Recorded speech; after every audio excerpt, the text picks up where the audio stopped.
Boy. At first, I looked up and I only saw four faces, and I'm like, well, nobody's logged in yet. There's only four people here. Good to see you, Pam, and everybody. All right. Um, Welcome to everybody. Just as a reminder, this meeting's being recorded, so behave. After the meeting, uh, we will provide the recording to everybody that's on the distribution list. And if you don't happen to be on the distribution list and would like it, please type your name, your agency, and your email into the chat, and Prit will pick it up for you. Any questions about that? Okay, good deal. Good deal. Um, let's go ahead and welcome. I don't know if all of these folks are with us this morning, but we do have some new board members that I'd like to welcome to the board. And Prit, stop me and interrupt me if I ever go off agenda here.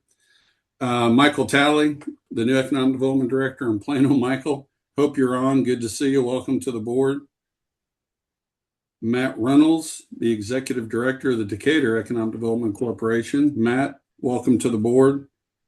And Jason Moore, the City Manager of Richland Hills. Jason, welcome to the board as well. We're excited to have you. It looks like we are going to be starting on a new SEDS project, which it feels like we just finished a SEDS project. So I guess every other year we do those, which is the Comprehensive Economic Development Strategy for our region, that the COG spearheads. So Prit will be talking a little bit more about that at a later time. And first up, as far as an action item, I believe Prit sent out the minutes from the May 4th, 2025 board meeting that we need to approve. Do we have a motion and a second to approve the minutes?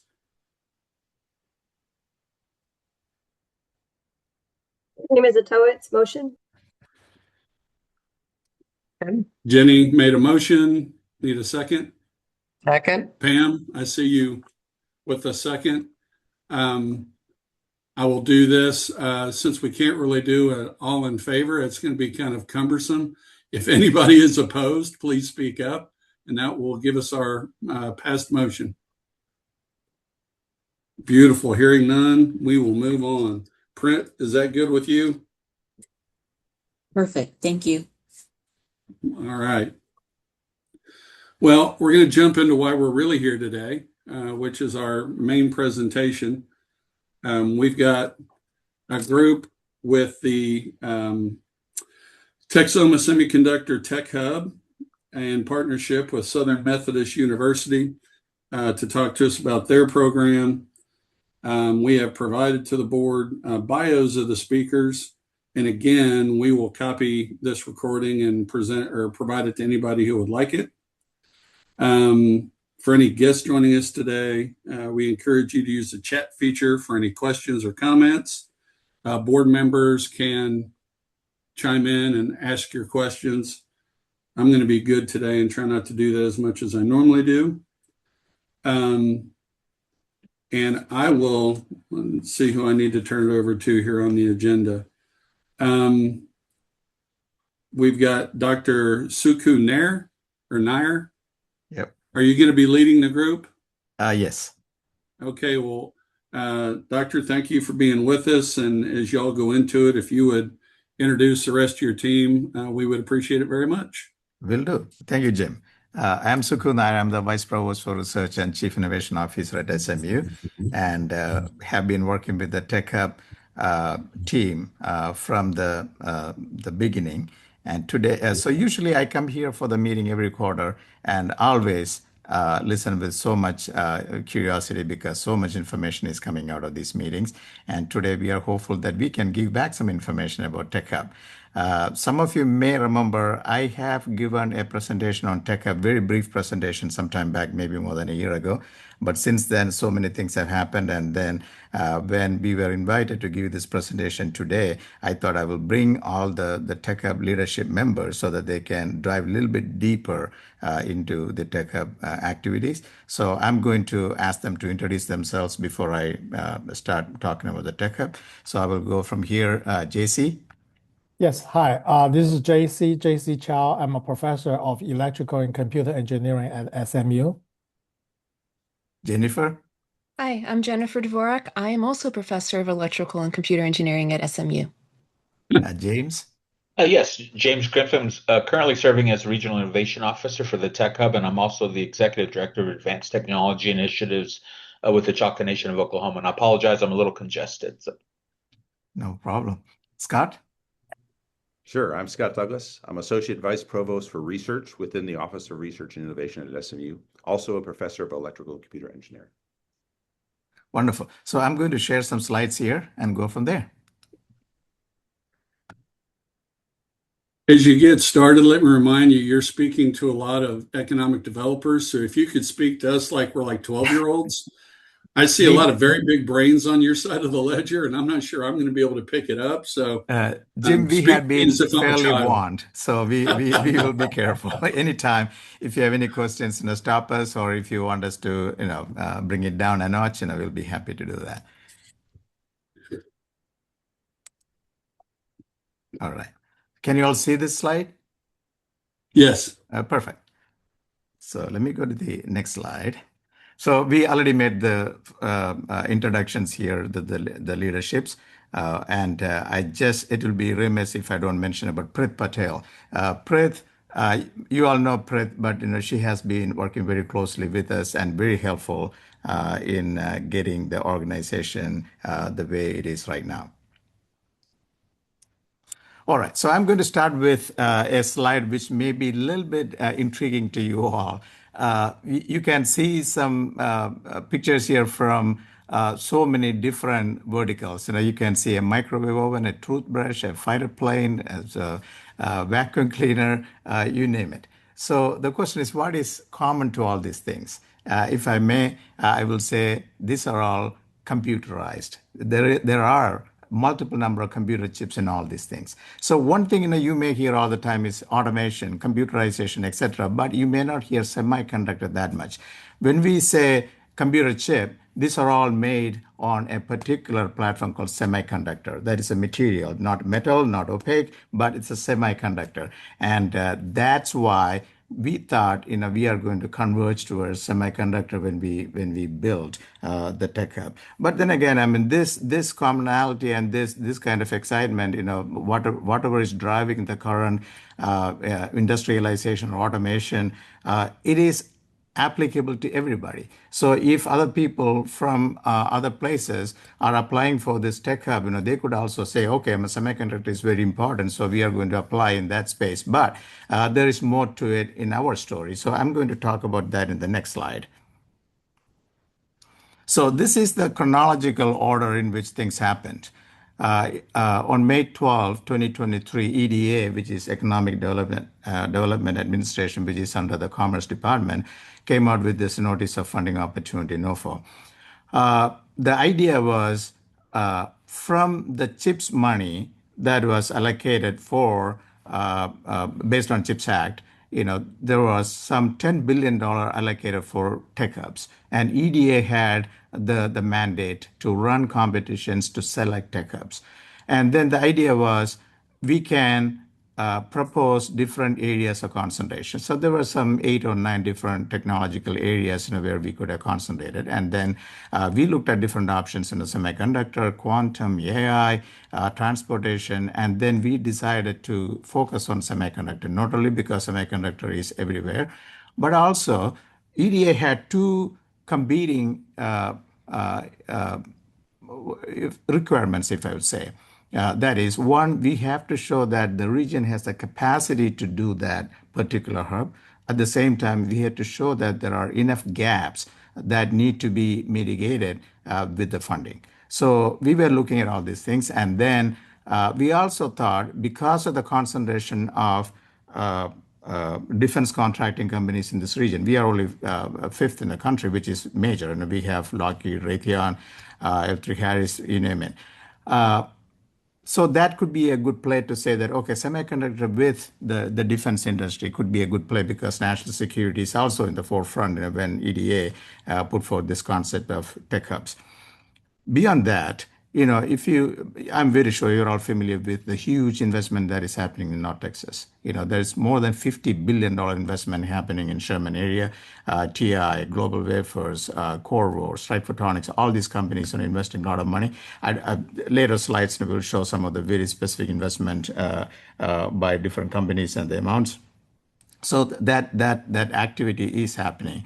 And on top of it, sometimes people may not know this story. So if somebody were to say the story of semiconductor, we should be the ones telling the story because many people don't even know.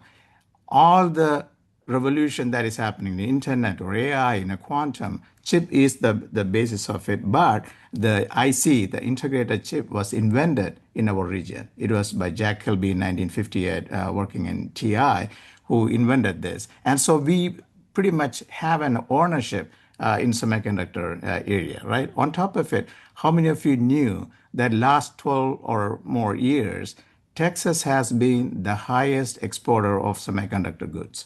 With all this, we can claim that we have the capacity, but what's the gap? This is a major area with the huge economic development happening. It is not just in this particular area. If you look at transportation, if you look at fintech and biotech and all these things, so many industries are growing here. So with the current population we have, we don't have enough people, enough workforce to go around to help all our semiconductor industry here. So the workforce by itself is a major, major gap. And then when it comes to commercialization, even though we talk about so much investment happening here, all these Fortune 500 companies moving into this area, if you really look at semiconductor startup companies or commercialization, the investment when we compare to other states, we are still lagging way behind. And if you look at New York and California first, then New York and Massachusetts, and then I see Gabby on the call and she can attest to that. They have so much investment happening in the Boston area. So we are almost 92% behind those people when it comes to new investments. And we looked at some of the numbers. If you really look at some of these areas, on an average per year, there will be 7.5 new companies coming in this space, whereas in our area, it is less than 3. So we definitely have to change that. So we could make an argument to EDA to say that we have the capacity in this space. At the same time, we have a lot of mitigation that need to be done to bridge these gaps. And they liked our story, and then you can see the rest of it. So when the NOFO came out, the first meeting that convened was with NCTEDD. I have to tell you, initial application when we submitted, we had 42 consortium members. We could not have brought all those consortium members without the help of NCTEDD. So thank you. And many of the members are on the call. Congratulations. We are all part of a big activity here. And SMU was honored to lead this effort. And now we established this TSTH region, and we have 29 counties, and I will go into the details. I will show you a map and stuff like that. Quite often people ask, why 29? So it was not like we decided, these are all the counties we need. It was an organic growth. When we started discussing with different people, how do we bring in the collaboration? What are the activities? And pretty much we looked at the connectivity and cohesiveness of the area, and then it came out 29 counties, and that's the number EDA approved, and then we stay with that.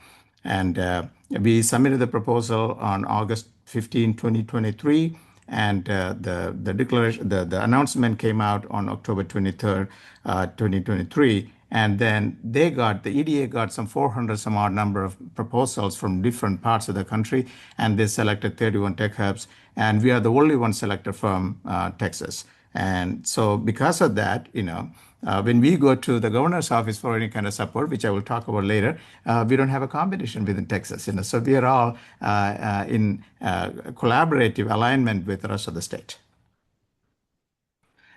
Before I go into the details, I want to show a small video. Hopefully you can all see and hear. If there is any problem, please let us know.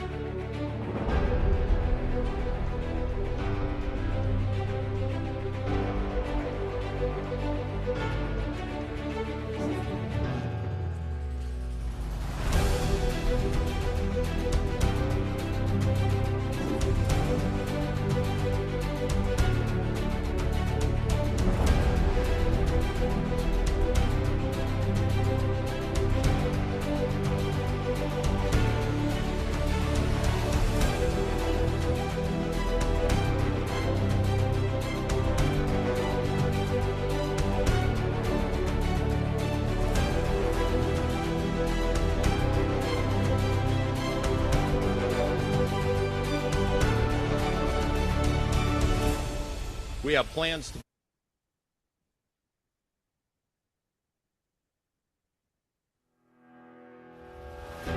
Sorry. These fabs will produce millions of analog and embedded processing chips every single day that will be used in electronics everywhere. In the long legacy of Texas leading America in economic development, with this being the largest economic development project ever in the history of Texas, it shows you the magnitude of what Texas Instruments is about to embark upon.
I hope you enjoyed the video. I'm sorry. Yeah. So again, I want to bring back the COG. So here, the 29 counties, 16 of them are in the North Central Texas COG, NCT COG, and then 3 of them from Texoma COG, and then 10 Southern Oklahoma. So you can see the map on the right side. So the total 19 of the counties are from North Central Texas, and then 10 of them from Southern Oklahoma, including Choctaw Nation. You will hear from James a little bit later. So, like I said, when we applied for this designation, we had 42 members. So we could put all the members on one page. Now, it is expanding on a weekly basis. Now, right now, we are 80. I mean, JC will give you the latest number. I believe we are still 80, right? Unless we went on to 81. So you can see different groups here. I will quickly show the next page too. We have all the research universities in the region as part of the consortium. SMU is the lead, and you can see UNT, UT Dallas, and A&M. By the way, A&M joined as the Fort Worth campus, and then we extended that to the main campus too, even though the main campus is not part of the region.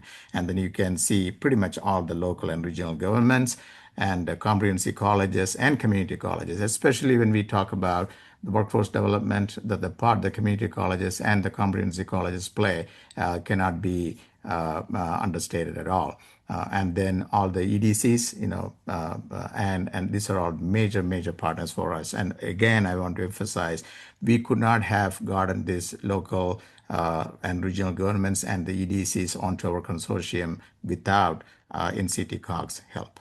So the next slide, you can see we have all the workforce development platforms and investment firms, economic development platforms, and of course the major industries, the who is who in semiconductor space in this area, Texas Instruments and Global Wafers, just to name few. And one odd person or member out here is National Lab, Los Alamos National Lab. They are not in our region. However, they partnered with us, and they will have, that's a plan at least now, we'll have an outpost here. And especially with A&M as part of our consortium membership, they could legally join us because they always work with their partner universities, and for Los Alamos, A&M is one of the partner universities. Dr. Nair, if Yes. there are communities and EDCs that are not listed on your partnership list, how do we join the party? We had somebody Just let us know. It is All right. as simple as that, and then we will send you a commitment letter. And commitment doesn't mean that you are paying us money or anything like that. Just to say that we will work with the Tech Hub, and these are all the different exciting things happening, and then we want to participate in the activities. That's it. Thank you. Yeah, thank you. Yes, Suku, let me add in. Currently, we have 90 members, and we 90, are okay. talking to 91 and 92 right now.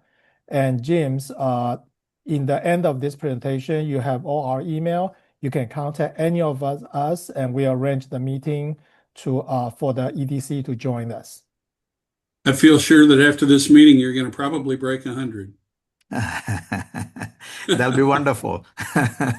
That's I know exactly you're going to our. hit 94 because I don't see me on there, and I'm like, well, that's embarrassing. Well, we are sorry that you are not there. It's our That's my failure. fault. Yeah, thank you. Again, just want to make sure that officially NCTCOG joined the consortium on January 21st. It is not just the verbal agreement. We got the confirmation letter that day, and that's how we are very closely working with NCTCOG. So I just want to show you, so many activities have been happening since October 23rd, 2023. We have different gatherings in our state representatives. Our pretty much all the congressional delegation from Texas are very excited about this prospects. And then the senators, both Senator Collin and Ted Cruz. And Senator Cruz visited SMU and sat with us to discuss Tech Hub. You can see the picture on the left. You may recognize all of us there. Myself, Jennifer, JC, Scott, and James. I don't see you in this picture. And then you can see Senator Cruz too on the right side. When some of the congressional delegation visited us, you can see the Congresswoman Beth Van Dyne, Mark BC, and Jay Kelsey. In that picture. And then this is an ongoing thing. And then one of the things we really want to offer to this group is that we are willing to partner with any of you. If you have an event, we can participate in presenting the Tech Hub or talking about the industry in general. Then we can participate in panels. And the same way, we would love to invite you all to some of our events too, because that is how we show our strength, and that's how we will know this much resources available in different pockets of this particular region, and then we want to benefit from that. The next slide, I'm going to invite other participants from the Tech Hub leadership today to talk about these three different activities. So one of the things I did not mention in the beginning is that in the NOFO, in addition to giving these requirements about capacity and bridging the gaps and stuff like that, EDA had some stipulations. The Tech Hubs, all the Tech Hubs should be working on technology innovation, commercialization, economic development, and workforce creation. So that's exactly what we did. So at the same time, we want to make sure that we propose something which is unique for our tech hub, and that unique aspect is a phablet. So if you are any familiar with semiconductor manufacturing, especially just by looking at what TI is doing, when they talk about the fab investment, that you are talking about $40 billion investment. You cannot build a fab unless you have billions of dollars, and sometimes even clean rooms, that is a smaller version of a fab. It could take several tens of millions, if not hundreds of millions of dollars. So even for Tech Hub, even though big money is coming in, it is still tens of millions of dollars, and we could not have created a fab with that. So we want to do something which will help us build this workforce pipelines and enable commercialization without having to spend billions of dollars. And the answer that we came up with was phablet. Just from the name, it's a small fab. And then I don't want to take the thunder away from JC, who will be talking about phablet.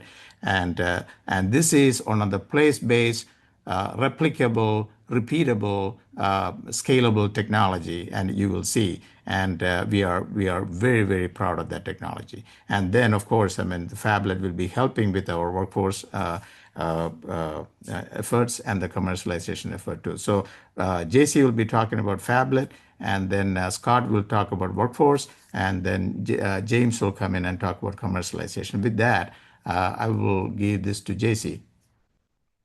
Yes. Next slide, please, Suku. The phablet is a fairly simple concept. I do not want to go into the cost detail or technical detail, but let me explain the principle. One of the major challenges in semiconductor education, training, and commercialization is the cost associated with the clean room. Clean room costs a lot because you need to continuously clean the air and surface. Filters are a major cost. You saw the video we played, very sophisticated. That's why TI or Global Wafers spend billions of dollars to build and maintain its clean room. Most of the education clean room are used by graduate students only because of the cost. Undergraduate student in university, community college, or adult learner do not have such a chance to learn about semiconductor fabrication.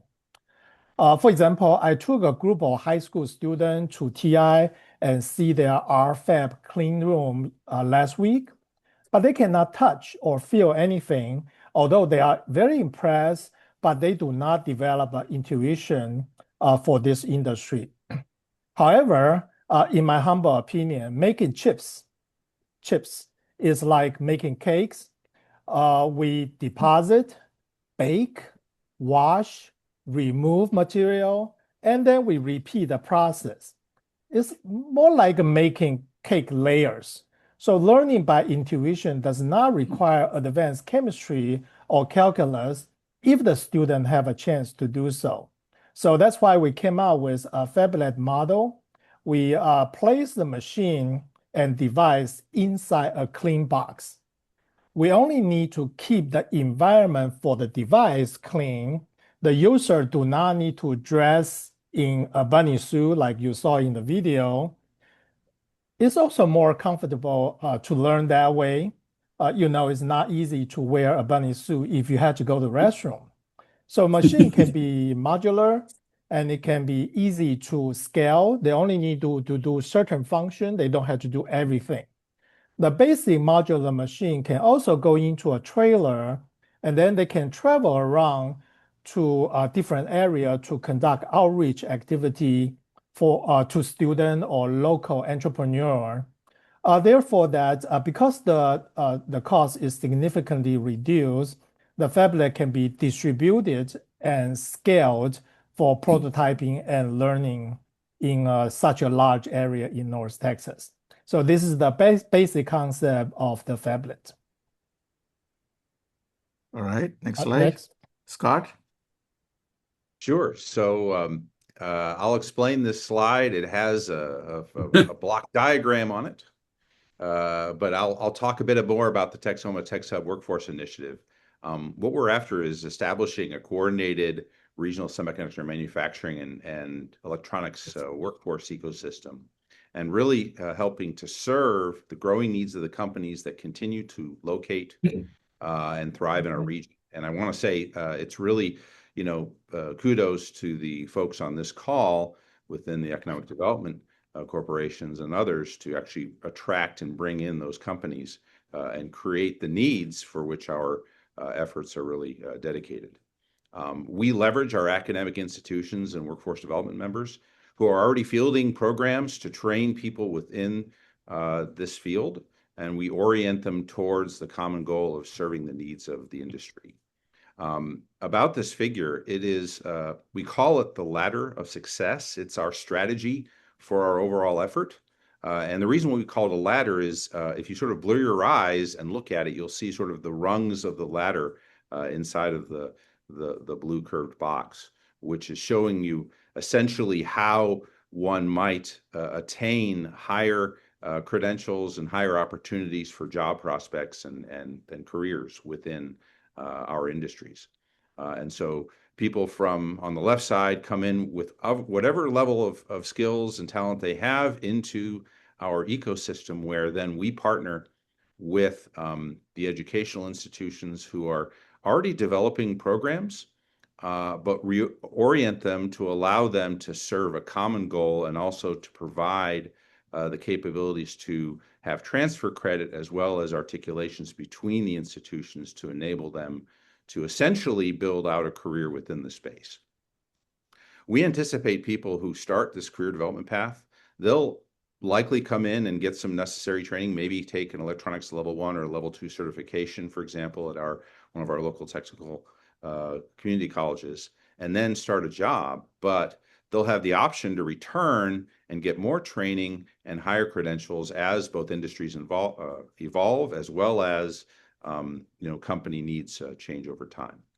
And so our approach, we track this progress and help those who are working within the field more easily navigate and make possible these career changes, as well as find the additional training that they might need. So the whole point behind this is to coordinate everyone around the common goal and have them work together, which is relatively unusual within sort of the academic and workforce development space, and oftentimes within other organizations where they may be thinking competitively. We're enjoining all of their efforts to create the solution for people who are looking to, as I said, locate here and be able to get jobs. Of particular importance for our field is the shortage of trained individuals within the workforce. And if you look on the right side, there is a bar there that shows essentially what the workforce needs. This is at the national level from the Semiconductor Industry Association. A large portion of the gap of talent is in technician talent. Technicians are generally hired from the local population base. They tend not to be hired nationally and move in. We've talked to our companies and they say this. And so being able to provide the appropriate training and necessary qualifications for those to be able to work in those jobs, for which, of course, fabrication facilities is one place, but not the only place, is an important piece of what we do. And so we really appreciate all of the efforts that our partners and members are working with us on, and really thank you for their efforts. Sorry, Scott, I just advanced a slide before you finished. Are you done? Great. I am done. All right, perfect. So next is James. So yes, thank you again for allowing us to present today. I do want to reiterate what Suku said earlier, Dr. Nair said earlier, and that is congratulations on an amazing job in the Texoma region. It's incredible what's happening in this space. So on the commercialization side, one of the things that's important to note is that we're looking at a potential industry that's much bigger than just a semiconductor IC, the chip production. There's really what we consider a semiconductor adjacent ecosystem that's much bigger. And what we want to do is make sure that not only do we continue to grow that semiconductor IC chip manufacturing, but we want to build out all of those layers that go around it. And there are, historical examples of very powerful regional ecosystems for production where literally you start to be able to do all parts of it within a region, and that's what we would like to move to. So on commercialization, we're going to be serving multiple parts. Part of it is the technical, the domain expertise, where we bring people together to help coach, to validate technology. The phablet concept is remarkable for multiple ways. First, it allows these phablets to be mobile. We can move these around into areas for both education, but also to where founders, where small startups, where people are. If you've ever worked with entrepreneurs, especially tech entrepreneurs, you know that it's a very powerful spirit that they typically have in terms of innovation, drive, the things that they do. And so what we want to do is bring those tools to them. And part of that is the phablet, where they can actually get hands-on, especially areas that some of these outlying areas that we're actually pulling in. There's an experiential learning aspect of that. The second is there's a remarkable amount of capital in Texas and Texoma, but what we want to do is focus on helping to formulate all levels of that capital. That's everything from seed capital, angel, all the way into the larger and the latter stages of capital. So we want to focus on growing a capital network that's both stage appropriate and also risk appropriate. And so even though the Tech Hub itself will not be the capital organization, investment organization, we will be pulling those together and helping facilitate it, helping enable these people to network so we can actually get a full tiered approach to capital formation. And then scaling. The neat thing about some of these semiconductor adjacent opportunities is that they have an industry, they have their customers potentially right in their backyard. So we're looking at things like printed circuit board manufacturing, we'll talk about a little bit later, but all of these things that really start to make economic sense and business sense to move there to the Texoma region. And so we're going to be obviously working at the supply chain mapping, trying to figure out the complexities of that, looking for those opportunities, working with startups where we have cohorts, bring them in, where we have coaches, but we also begin to link them with some of these suppliers, some of these bigger customers. And then one of the things very important that we're already seeing the results of in Texoma is the foreign direct investment. So we are going to be working with all of you to help bring in that, help facilitate some of that. There's some resources hopefully we can bring to bear soon for that. So hopefully as we work with all of you, we can begin to enhance kind of what's going on. For industry, we're going to be acting as matchmakers for suppliers, other things, other opportunities for their workforce needs, as Scott mentioned, but also for their potential growth in the area. If you can go to the next slide, please. I'll go through these rather quickly. So these are some of the opportunities. If you look at where we're located, we're doing very well in chip making, the fabs, what's happening. That's going great with TI, Coherent, some of the others. That is remarkably successful in the area. The areas where we see opportunities, things like chip design, where we can start to even see newer startups or the technology coming out of some of the universities. We have a remarkable amount of Carnegie R1 institutions all doing semiconductor related work, but we can begin to pull some of that IP, some of that technology, move it into industry. Where there are really good opportunities are going to be packaging and tests, where we're looking at the advanced packaging for these chips and ICs. But another area is going to be in circuit board fabrication and manufacturing. So that's one of the big areas that did move offshore, and it's critical that we move some of that back. Things have changed, high levels of automation. What it looks like to produce circuit boards looks a little differently than it did maybe 50 years ago, 40 years ago. But we consider that a huge opportunity. We're already starting to see some of that happen. But those are going to be optimal opportunities for the EDCs to work with us to help recruit, help bring some of that back. And then as we look at the final products where we're doing total assembly, we already have a very strong aerospace and defense. There will be other opportunities, especially coming out of AI and some of the things when some of these companies are supplying the AI industry, but there will be multiple opportunities to have that full scale product development and assembly within the area. So each one of these will require the EDCs, partnerships there. A couple of them are very hot. So the red ones are the ones that we think are going to be big growth areas. If you could go to the next slide, please. So this is more of a testament to the success of all of you. This is remarkable. If you look at what's happening in Grayson County on south, it's really is becoming very much a hub, a globally recognized hub. And just as an example, Global Wafers. If you look at the percentage of the global supply of 300 millimeter wafers that will be produced when everything is fully up and running with Global Wafers, it's remarkable. I believe the order is it's something on the order of 10 to 12% of the global supply. So Texoma will be globally significant, and actually the entire global supply chain will start to depend on Texoma in lots of different ways.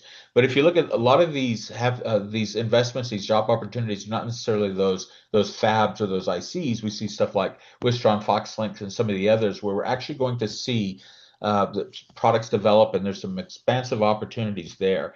Another one that's very critical with this administration right now, and actually for our national security, are companies like MP Materials, where we start to look at rare earth production or mining, but rare earth materials like magnets and things. As we begin to reshore some of that, everything from electric motors to all sorts of other products that sort of rely on rare earth materials and rare earth products, these types of opportunities are going to be very, very significant for us. So we see tremendous opportunity. The way we look at it is we have now built a very significant foundation within Texoma, North Texas. There will be continued growth opportunities. And so we look forward to working with all of you on that. And thank you. Thank you, James. Now to bring it all together, Jennifer. Okay. So all of the exciting investments just listed on the previous slide are only the tips of the iceberg. The semiconductor industry doesn't start and stop at the manufacturing of integrated circuits and computers. It touches almost every aspect of modern life, as you can see here, from medicine to networks to energy to the financial industry to weather prediction to quantum computing. Semiconductors touch each of us throughout our day, every single day of our lives. And as you can see, many of the industries on this slide already exist within our region. And our hope is that fully building out the semiconductor ecosystem here will draw additional investments across all of them, as well as new industries. Okay, can you go to the next slide, Suku? Yes. Okay. So in summary, the 29-county region of the TSTH is a critical component of the U.S. semiconductor industry, and the TSTH aims to work with our partners in the region to grow the semiconductor chip industry here so that we can make our region not only a premier hub within the United States, but globally. There is a critical need for strengthening U.S. economic and national security as supply chains with components scattered throughout the world have been shown to fall like dominoes with natural disasters, pandemics, terrorism, and international disputes. Thus, to make the U.S. economy more robust, it has become a critical national priority to reshore the entire semiconductor chip manufacturing process back to the United States, from wafer manufacturing to chip manufacturing, to packaging and test, to circuit board manufacturing, and as I just said, to all of the end products and industries.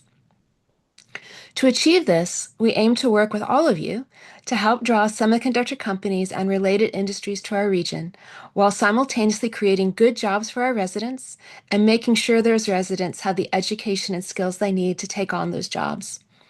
At the same time, we want to help make the connections that will allow new innovations to be harnessed and scaled at all levels, from entrepreneurs to small businesses to large corporations. Okay, Suku? Oh, thank you, Jennifer. Thank you all for giving all those detailed dive into the specific areas. So I just want to give you a summary slide here to tell where things are. You already got a good view of where things are. But in terms of funding, I just want to tell you we already got some funding from EDA. And then we are still anticipating a very large grant from EDA. So one good thing about this designation is it is a persistent designation. It is not going to go away. And it is some kind of a gift that keeps on giving kind of deal. So we can use this platform to apply for so many different federal grants. And then I just want to let you know that tech hubs do get some kind of preference from EDA when it comes to some of the NOFOs. So if you see an opportunity which you would like to pursue, please let us know. We'll be happy to participate with you, or even giving you a support letter and stuff like that.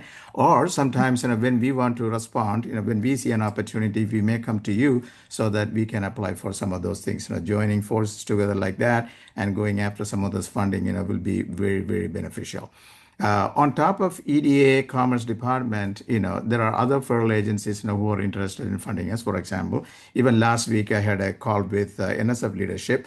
NSF has a major funding opportunity called NSF Engines, and they point blank asked us, will we be interested in engine application, and then we absolutely said yes. And then we will be working with them in near future to work on it's like a very large grant, $160 million for I believe it's 10 years, but still it's a very large grant.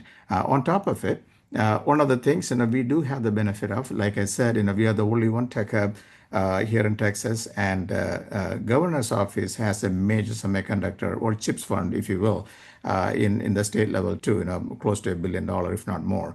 And then it is managed by TSIC, that's a Texas Semiconductor Innovation Commission. And then there's a fund called TSIF. And then we can, when the federal dollars come in, we can ask for matching money. And then, we definitely intend to go after that funding too. And then, the sustainability is a key issue. You already heard on this call, I thought, from the last time I talked to JC, the number of members were 80, and now it is 90, and it's growing like leaps and bounds, right? So we will have a lot of membership, and then, we will look around and then look at other consortiums to see, how the memberships are organized and how the sustainability can be brought to bear in those situations. And I already mentioned about the speaking engagements, we will be happy to come to you all, and then we will be inviting you all to come to participate in some of the events we will be putting together. And one other thing, none of us mentioned is it is this Tech Hub story is not only inspiring and generating a lot of interest, not only regionally or nationally, but even with international folks. So we already had visits from UK, India, Italy. I may have missed some of them. Is it Belgium, James? You had a conversation. Okay, yeah. So many of them are very interested, and some of them very specifically are interested in the phablet concept, because that is something they can replicate in their countries. So we are definitely looking into working with them to see whether we can have some international partnerships. And in all these discussions, one of the things that came out very loud and clear is we need to create an ecosystem where semiconductor industry can thrive. And our hope is Tech Hub will play a role in connecting all the resources we have, all the strengths we have in this region. So please see us as a collaborator rather than a competition. So that's exactly what we want to do with you all. So we are all here to help you, and then we sure hope we can get the same help from you too. I mean, already we are getting a lot of help, but we want to continue building that partnership. So with that, Jim, I will stop here, and there will be, I'm very sure, a lot of questions which I didn't even see on the chat, but happy to answer any questions. I will just, Dr. Nair, you and your team, it's incredible all the work that you guys have done in such a short period of time. The Tech Hub has not been around that long, and you really put yourself in a position to be kind of the center of all this in a very quick period of time. So I got to tell you, the thing that all of it was impressive to me, the thing that really jumped off the page that I just think is really cool is the phablet. I think for education, marketing, that type of thing, just what a genius way to put that together, to get kids interested, excited. To me, I look at it as an educational deal. But I will turn it over to Prit. Do you want to ask some questions, Prit, that were in the chat? Yeah, I think most of them Scott or JC have addressed. I don't see any question that wasn't addressed. If we have missed something or you have any additional questions, please feel free to put them in the chat. And board members, y'all can always unmute and ask the questions yourselves if you have any. I know it seems like one of the most important questions was how do we join the consortium, Dr. Nair? That's wonderful. Which I know Dr. Nair talked about, and obviously I've been pretty involved with this, but really you can email, we're going to send these slides out. You can email me or anybody on your team, and we can get you connected to start the conversation about, joining the consortium. It's not a membership fee or anything like Dr. Nair said at the end. It's really more about a partnership. So, if I may add to that, Prit, accessibility is our strength, Jim. Anybody who wants to talk to us, send us an email. We will respond very quickly. Yep. And I'm going to actually Mr. Thacker, I'm going to try to move you over to the panelist. He has a question.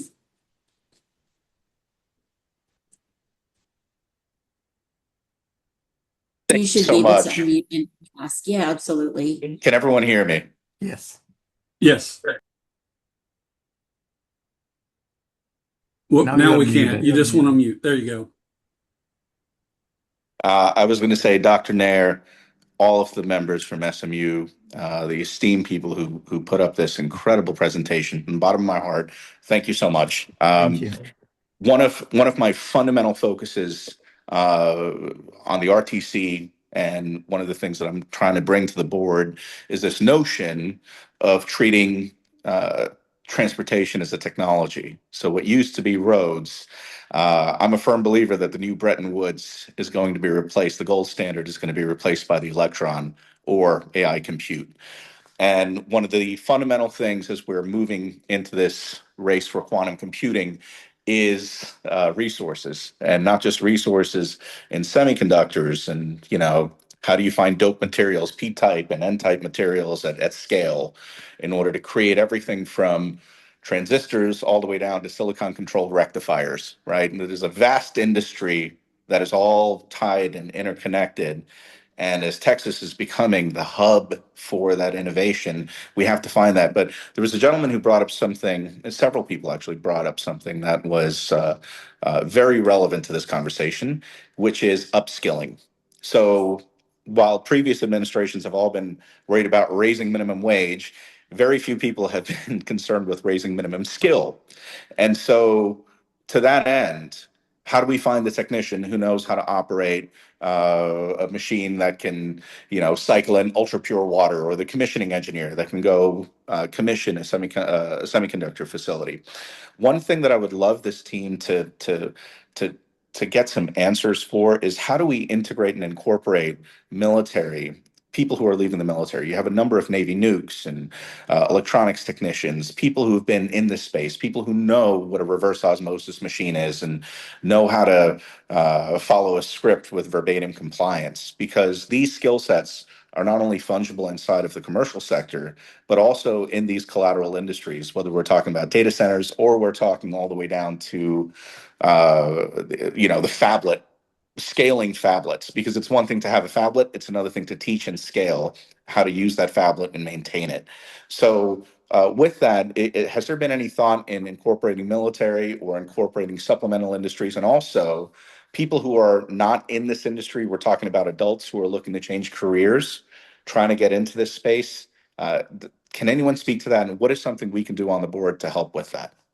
Yeah, I can start, but others can chime in too. So I don't want to say that we already have covered that space, but this is an excellent point. I mean, that is one group that could use a lot of training in new technologies. So one of the avenues we have, some of the partners we have, they make very heavy investment in defense technologies, and they do bring in some of this defense personnel, and then they have already talked to us. I mean, how do we train them and stuff like that? To us, we don't see any difference between upskilling a TI worker versus a defense personnel, right? So the idea is to work with different portals so that we can access them, or they have access to us. So they need to know that there is some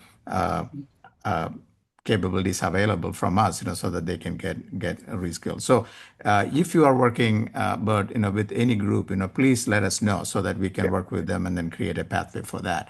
And one other thing, very interesting, you said, right now, I mean, many people say there used to be an idea that people need to get trained after retirement, right? Because some people retired at 50 or 60, thinking that, they can play golf the rest of the year. But now, they're living longer, right? Now people are trying to get back into the workforce, in order to make money, plus, I mean, to get away from boredom.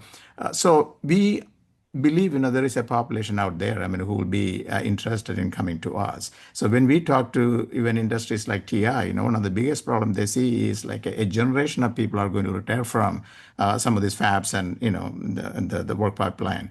And then how do we replace them, right? Replacing them at that level of experience is going to be very difficult, but it's much easier if you can retrain them in some of the new technologies like AI or even automation and things like that. So that definitely is in our radar. But at the same time, we are looking for opportunities to collaborate with people so that we can bring in the right number of people so that we can offer that training. And Dr. Nair, thank you for that. To add one more, I know you have 99 problems, so I'm going to give you one more, which is right now that pipeline to educate someone could be 2 years. Let's just say realistically 36 months before somebody understands a PNP, okay, or understands how a transistor works. What are your thoughts on how we can compress that timeline? And I'll give you some background on this. I commissioned the world's first liquid-to-chip cooled AI data center, okay, and ended up I'm very heavy in that space. One of the issues at my company is how do I take somebody out of high school and get them, how do I upskill them to do their job in a shorter amount of time? With the current education system, it's a very long amount of time. So I looked at the Navy's nuclear pipeline, which is how do you take someone who is 18 years old, just out of high school, and within 16 months, they know how to operate a nuclear reactor. So that is an enormous amount of chemistry, materials, calculus, and compressed into a short timeline. What are your thoughts on creating pathways or workflows in a pipeline that can compress that timeline to upskill? Yeah. So before I answer that question, let me tell you this, it's almost like a requirement now, right? We need to have a shorter cycle.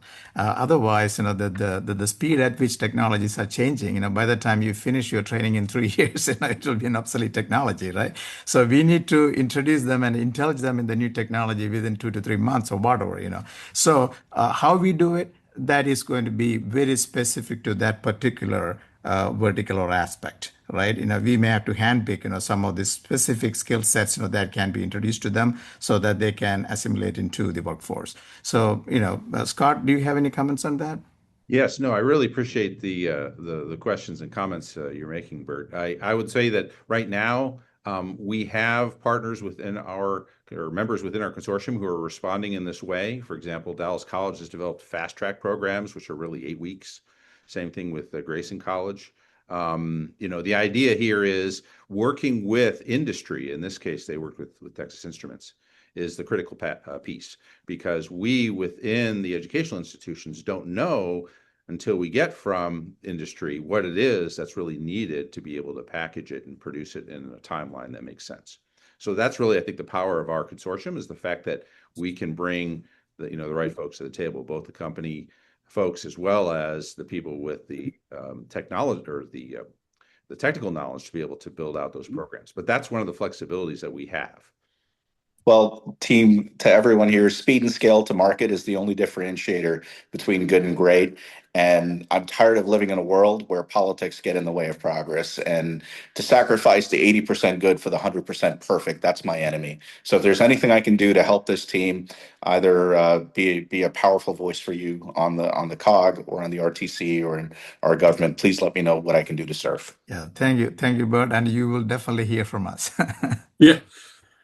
That might have been a mistake, Bert, but I know I know it was genuine. I want to say I echo what Bert said, and he would be happy to help you.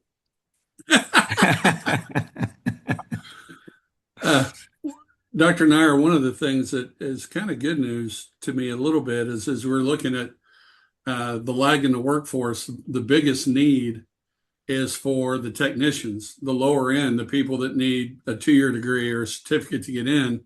And I say that because when you're talking about wafers and chips, and it almost has a stigma. I'm not an electrical engineer. I can't do that. I'm not smart enough to do that. And I think getting the word out that, hey, look, you can get a certificate, you can get a 2-year degree and get started in this thing. I think it opens up a lot more. That's pretty exciting to see that that's kind of where the bottleneck is, not at the the most highly skilled positions. Yep. Thank you, Jim. That's a wonderful observation, and we are always, looking to make sure that pathway is available to people. Yeah. Any other questions? Prit, anything before we go on to before we put you back on the stage? And by the way, Dr. Nair, I'm excited that Prit's been so involved in this, but you can't have her because if she leaves this group, the entire house falls down. Yeah, Prit has been very, very helpful in bringing NCTCOG to its fullest strength to the Tech Hub. Awesome. Well, thank y'all so much. Incredible if presentation. I may say one more thing, I still remember when I called her to tell that EDA has designated us as a Tech Hub, and thank you for your support from NCTCOG. And her reaction to that was, no, thank you to bringing this opportunity to the region. So she's all about the region. So I don't think we can get her. You can borrow her. You just can't. That's right. Awesome. Last call for questions. And again, thanks, Doc, and to you and your entire team. Very, very exciting stuff. And man, what a long way you've come in a short period of time. So kudos to your entire group. Thank you, Jim, and thank you all. This is wonderful. We are so excited. I have, by the way, already logged into your website and left a message that I want you to send me a letter to join the consortium. So I'll be looking for that. All right. And Prit will share the email address or of their email addresses for their team for anybody else that wants to join up. I feel like by the end of the week, you'll be at 100 plus. That's a good problem to have. Yeah. All right. So Thanks, you all. y'all. Yeah. See you. Bye. All right. Under new business, Prit has got a short update on our CEDS, or our Comprehensive Economic Development Strategy for the region. Again, seems like we just finished it. And sounds like we're going to be updating it again. So Prit, it's all you. Yeah, thank you so much. I just have a couple of quick updates.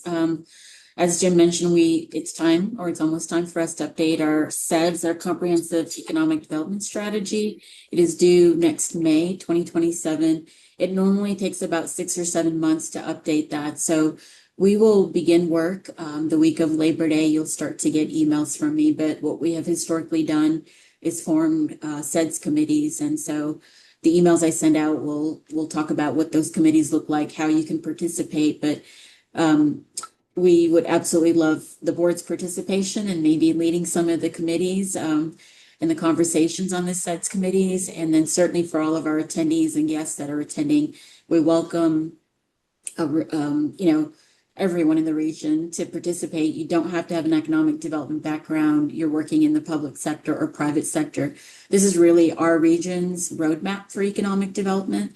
And so we want as many voices at the table as we can get. I think we had like over 160 folks participate last time. So look forward to that work being kicked off. And again, anyone that is not on the distro list, please feel free to email me and I can add you, not just send the slides for today, but also add you to our regional economic development distro list, which you'll get the emails about the CEDS as well. And then the second update, I had informed the board that we were hiring an economic development coordinator to run the Texas Regional Broadband Program, which is a broadband initiative that the state is providing grant funds for. With that funding, our COG and many of the COGs across the state are hiring staff to run the program. And so that position is going to fall under the Economic Development District. And I'm happy to announce we have hired a staff. Tyler Baines is his name. He begins August 24th. And so most of his work will be focused on the broadband program. And where he has capacity, he's going to help me with Economic Development District work and help this board. The great thing with Tyler is he worked for a national organization, worked on CEDS across the country. So I'm really excited about him bringing, wealth of knowledge and experience and maybe a new approach to our SEDS. And so that's exciting for us. But those are my two updates, the SEDS and then the hiring of new staff. If anyone has any questions, I'm happy to answer those. Any questions? All right. Jim, I'm going to toss it back to you then. We look very forward to working with Tyler. It sounds like he's got a background in exactly what you need, which is perfect. He'll be able to hit the ground running. I would like to encourage the board, once Pritt sends out all the emails about the SEDS committees, certainly encourage the board to sign up for those committees so you can volunteer instead of being volunteered. It's always better to volunteer proactively so you get on the one that you would like to be on. Again, the SEDS is very important. It's kind of our guide and also opens up opportunities for grant funding and things like that. So, and I think everybody having done it the last time or been a part of it last time, I think everybody will enjoy it. And it's not Pritt takes on most of the heavy lifting. So it's not too time consuming on that. So, all righty. Any board members have any updates or any information they'd like to share with the group? Anybody? Bueller? Okay. Well, that's perfect. We're going to give you 23 minutes back, it looks like. Thanks, everybody, for joining us today. Thanks again for the great team that put on the presentation. What an incredible group that is. Our next virtual meeting will be Monday, November 2nd at 10 a.m. And you will be getting, those that are board members, will be getting email reminders for that meeting, I am sure, from Pritt. And with that, Pritt, any last words? No, sir. I think we're good. Awesome. Well, y'all have a great rest of your day and great rest of your week. And it's good virtually seeing everybody. Thank you.